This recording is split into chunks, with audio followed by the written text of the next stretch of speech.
స్త్రీల శుభాశుభ లక్షణాలు. మెడ మీద రేఖ ఉండి కనుకొలకూరులో ఎరుపు చీర గల స్త్రీ ఏ ఇంటికి వెళ్తే ఆ ఇల్లు దినదిన ప్రవర్తమానమవుతూ ఉంటుంది. లలాటంపై త్రిశూల రేఖ ఉన్న లలన వేలాది మంది దాసదాసీ జనానికి స్వామిని కాగలదు.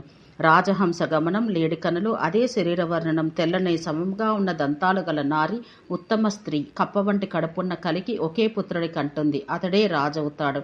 హంసవలే మృదువచనం, తేనవలే శరీరవర్ణం గల తెరవ ధనధాన్య సమృద్ధిని కలిగి ఉంటుంది.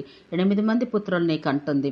పొడవైన చెవులను, సుందర నాసికను, విల్లువలే వంపు తిరిగిన కనుబొమ్మలను కలిగిన కాంత అతిశయ సుఖాలను భవిస్తుంది. మృదువుగా, నున్నగా, మెత్తగా ఉన్న తనువు, నున్నది సన్నని రూపు, శ్యామల వర్ణం, మధుర భాషణం, శంఖ సమాన కాంతులతో అతిశయ స్వచ్ఛత గల పలువరుస గల పడతి అన్ని రకాల ఐశ్వర్యాలు ప్రాప్తించుకోగలుగుతుంది.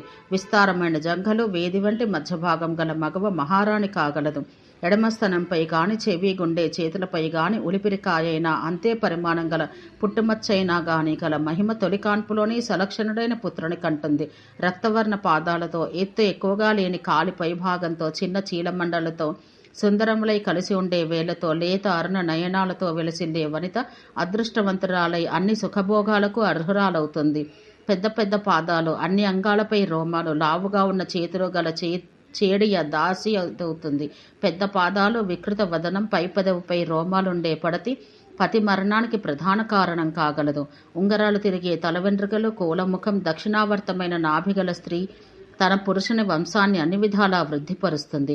బంగారం మేనివర్ణం, ఎర్ర కమలం రంగులో అరచేతులు గల అతివ శ్రేష్ఠురాలు పతివ్రత అవుతుంది.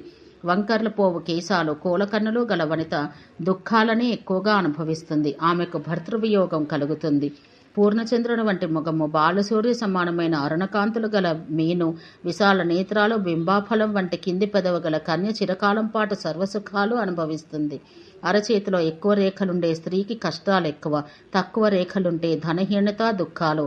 అలాగే రక్తవర్ణంలో ఉండే రేఖలు సుఖజీవనాన్ని, నల్లగీతలు దాస్య ప్రవృత్తిని, దూతిక బ్రతుకుని సూచిస్తాయి. అరచేతిలో అంకుశం, కుండలం లేదా చక్రచిహ్నంతో శోభిలే కన్య రాజపత్ని, సత్పుత్ర జనయిత్రి అవుతుంది. అలాగే ప్రాకార తోరణ చిహ్నాలున్న తరుణి దాసి ఇంట పుట్టిన రాజపత్ని అవుతుంది. బొడ్డు కాస్త పైకి వంగి ఉండే మండలాకారంలో కపిలవర్ణంలో అక్కడ రోమాల వర్ణాలుండే స్త్రీ రాచయింట పుట్టిన దాసిగానే బ్రతికేడుస్తుంది. నడిచేటప్పుడు 2 కాళ్ళ అనామికలు, చిటుకన వేళ్లు నేలకి తగలకుండా ఉండే తరుణి భర్తృ వినాశిని, స్వేచ్ఛా విహారిణి కాగలదు.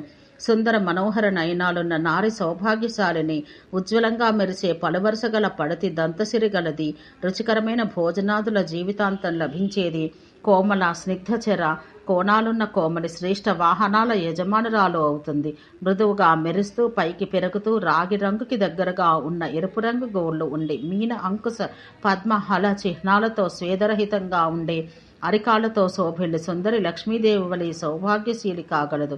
రోమరహిత సుందర జంఘలు, ఏనుగు తొండాల్లా ఉండే ఊరువులు, దక్షిణావర్తమైన గంభీర నాభి, రోమరహిత త్రివలలు, రోమరహిత స్తన ప్రదేశం ఇవి ఉత్తమ స్త్రీ లక్షణాలు. ఓం శాంతి శాంతి శాంతి.